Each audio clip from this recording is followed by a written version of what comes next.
Hello, and welcome to Pagan Kids Corner, where we read books, share stories, and talk about nature, energy, and magic. I'm your host, JCArtemisia.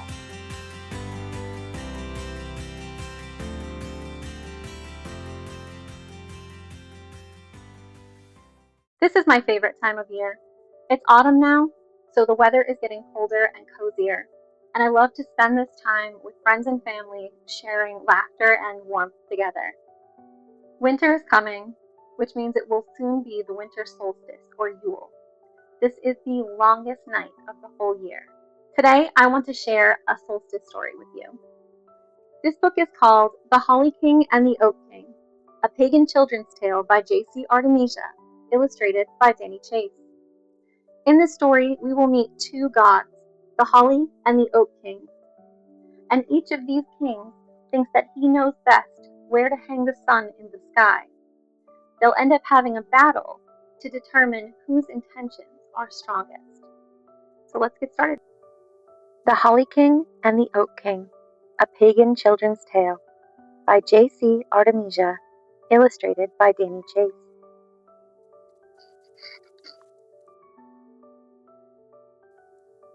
Long ago there was a mountain so tall it scraped the sky, reaching the spirits of the sun, the moon, and the stars. The spirits admired this mountain and blessed its forest with an abundance of magic, allowing it to be both warm and cool, dark and light at once. One night, when the mountain lay in half summer, half winter slumber, a rumble climbed through the tall peaks, rattling trees, crumbling rocks, and shivering out into the universe. The echoes from this quake crashed into two nearby stars, knocking them loose from the sky. One of the fallen stars nestled into a patch of holly. The other tumbled onto oak tree roots. When the stars finally flickered out, the forest creatures bowed their heads.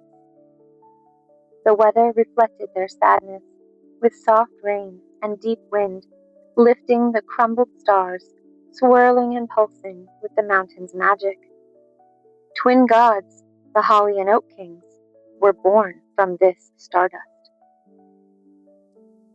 Oak and Holly settled into the forest, aligning with the shifts in mountain temperament and weather. Oak was playful and spirited, always adventuring with his chirpy robin friend.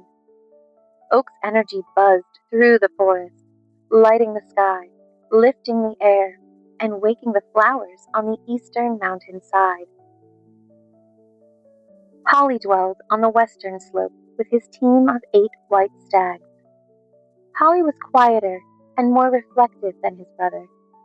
He foraged and prepared, preferring stillness and darkness for reverent thought and dreaming.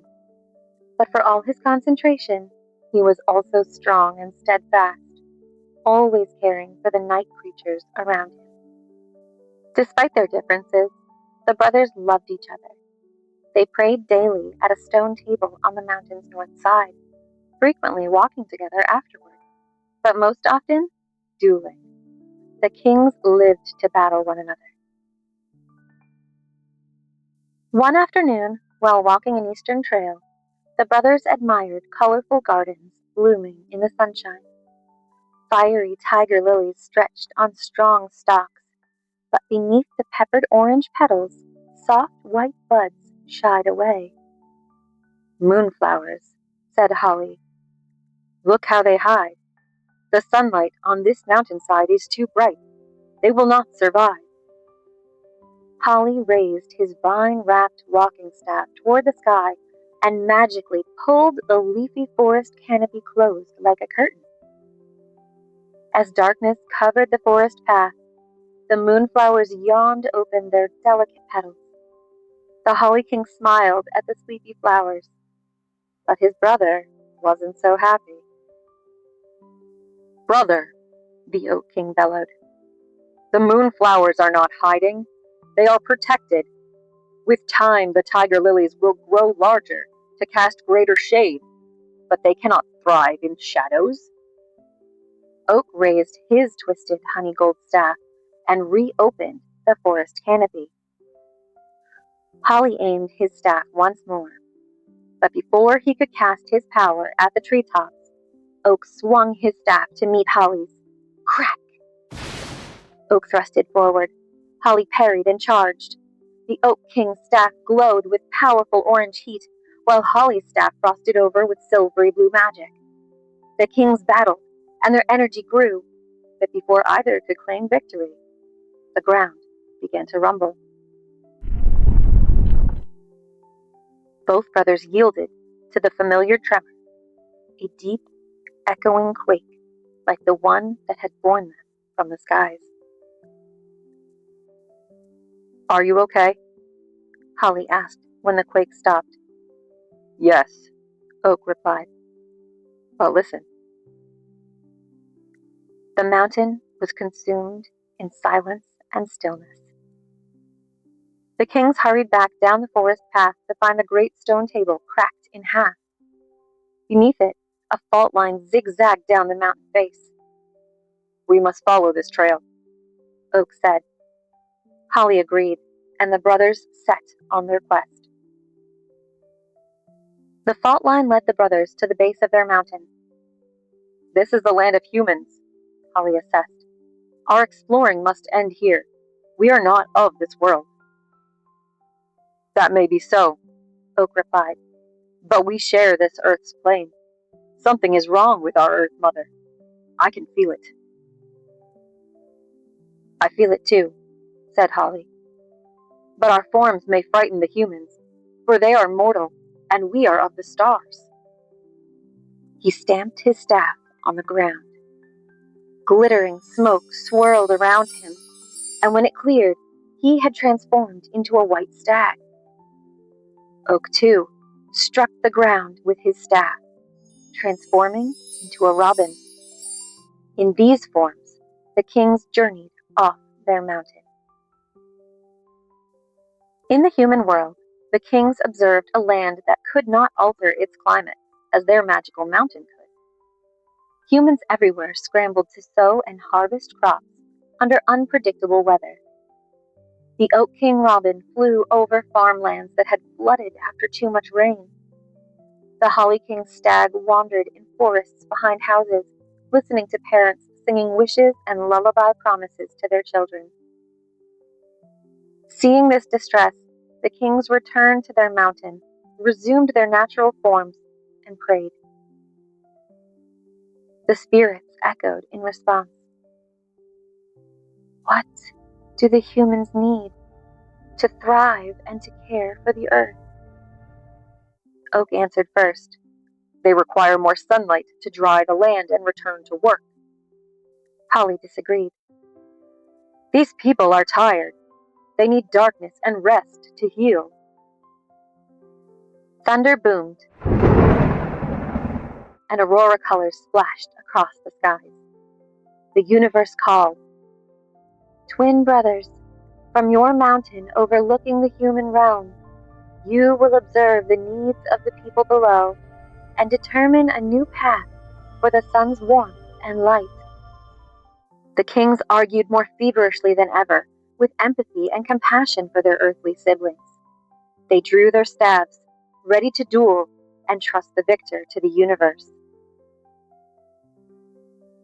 Passionate swings cut through the mountain air, each brother fighting for the path he thought was best.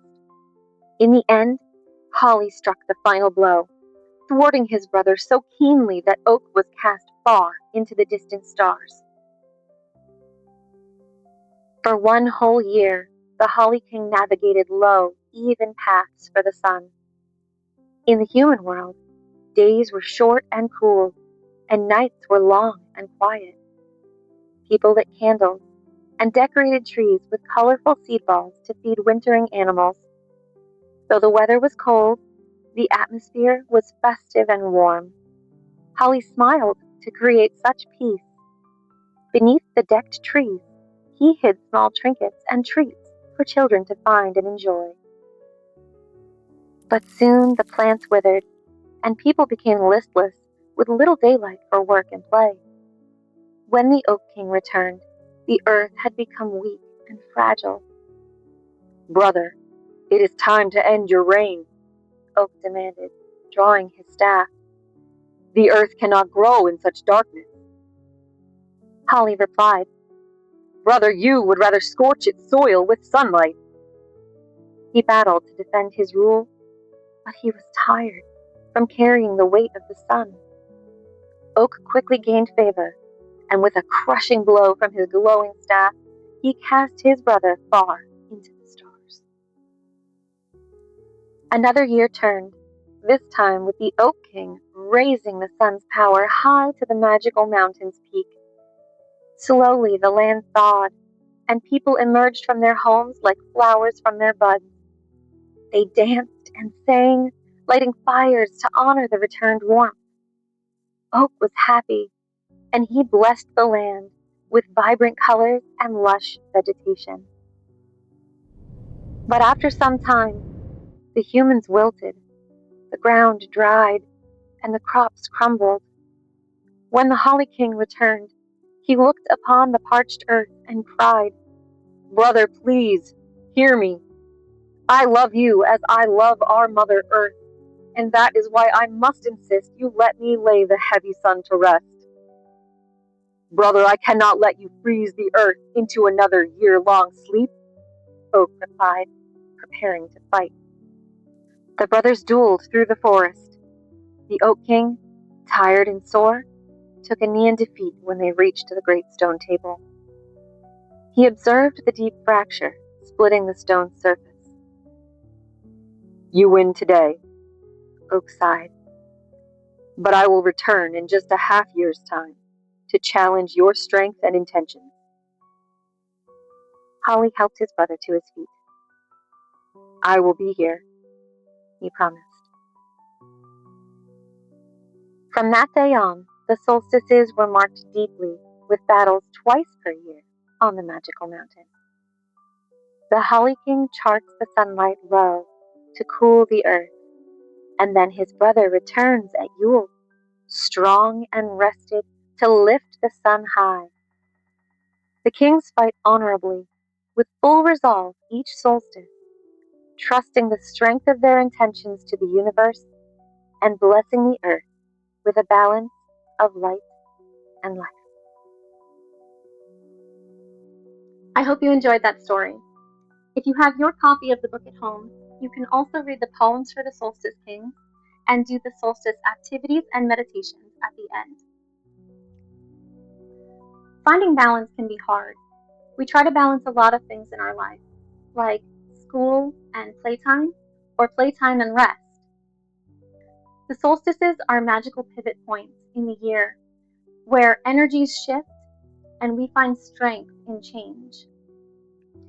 Today, I'd like to invite you to join me for a solstice ritual. You're going to need a couple pieces of paper and also two colors, one dark and one light. I'm using markers, but you can also use crayons or colored pencils, whatever you have handy. To begin, you're going to take one piece of paper and your dark color. This will represent the energy of the Holly King. If you remember from the story, the Holly King's energy is quiet and dark. So this will represent energy or ideas that we would like to quiet within ourselves. These are things we want to put away because they're not helping us anymore. So something you could write down would be maybe a bad habit that you'd like to try to fix, or a fear that you have that you don't want to have anymore, or maybe a worry that you want to let go of. So go ahead and take your dark color and write down that thing that you would like to get rid of or put away in the new year. You can keep working, but I'll share mine with you. This is an energy that I don't need anymore. Self-doubt means when you think you can't do something, or when you think you can't do it as well as other people. Doubting myself doesn't really help with what I need to do. So I'm going to let that go. I'm going to put away the self-doubt energy because it's not helping me and I don't want to carry it anymore. When you're done, I want you to pick up your piece of paper and I want you to crumple it up.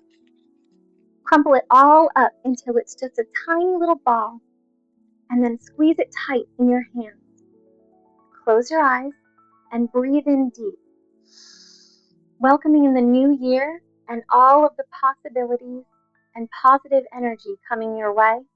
And then breathe out that idea or energy that doesn't help you anymore, that thing that you don't want to carry with you. So breathe in positive energy and breathe out negative energy.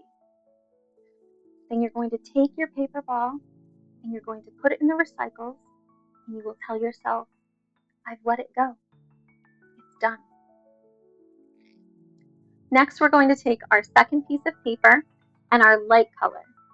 The light color is going to represent the energy of the Oak King. If you remember from the story, the Oak King's energy is bright and sunny and warm. This is going to represent a positive change, a new skill, or a dream that you have for yourself. So think about something that you want to do or something that you want to build into your life and write that down. You can keep working, but I'll share mine with you.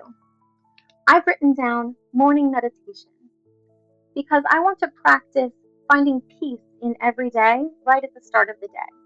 I want to practice morning meditation so that I can enjoy every day with mindfulness and gratitude.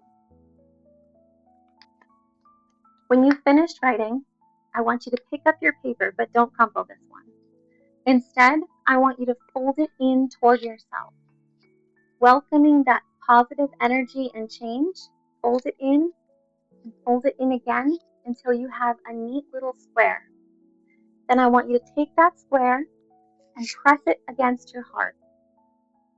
While you're pressing it against your heart, I want you to close your eyes and I want you to breathe in and out, welcoming that positive energy, breathing in and feeling that energy fill your body. Then I want you to take your square and I want you to put it somewhere special. You can tuck it into a favorite book or your journal, or you can put it in a special box where you keep things that are important to you. I'm going to put mine into my copy of The Holly King and the Oak King. And every time I see it here, I'm going to remember that positive change that I intend for myself, and I'm going to help it grow. Thank you for spending time with me today. If you want to share your intentions with our Pagan Kids Corner community, you can ask a trusted adult to help you write yours in the comments below. Be sure to hit that like button if you love this story and ritual, and subscribe so we can share more stories and magic together. Blessings and bye for now.